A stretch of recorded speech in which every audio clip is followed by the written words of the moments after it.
কারো ক্যান্সার দেখে যদি এই দোয়াটা আপনি বিশ্বাসের সাথে পড়েন, জীবনে কোনোদিন ক্যান্সার রোগে আক্রান্ত হবেন না।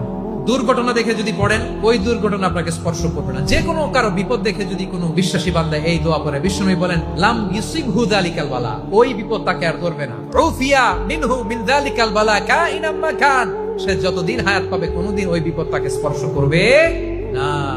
অনেক সময় আমরা দেখি হাসপাতালে ক্যান্সারের 3rd স্টেজে চলে গেছে, লোকটা হ্যাংলা হয়ে চিকন হয়ে হায়রে কি কষ্ট পায় দেখি না। বিষ্ণুই বলে একটা দোয়া যদি কেউ অন্যের কোনো বিপদ দেখে পড়ে, ওই বিপদ তার জীবনে কখনো আসবে না। অনেক সময় হয় যে আমরা মহাসড়ক দিয়ে যখন চড়ি, দুর্ঘটনায় আইরে আল্লাহ, দুর্ঘটনায় মানুষের মাথা একদিকে দেহ আরেকদিকে, এরকম হয় না? আল্লাহ তুমি হেফাজত করো। বিশ্বনবী বলেন এই দুর্ঘটনা দেখে কেউ যদি এই দোয়াটা পড়ে, তার জীবনে সে কোনোদিন এরকম অ্যাক্সিডেন্টের সম্মুখীন হবে না। শুনবেন, বিশ্বনবী বলেন অন্যের বিপদ দেখে কেউ যদি পড়ে, আলহামদুলিল্লাহিল্লাযী আফানি মিম্মা বতালাকা বিহি ওয়া ফাদ্দালানি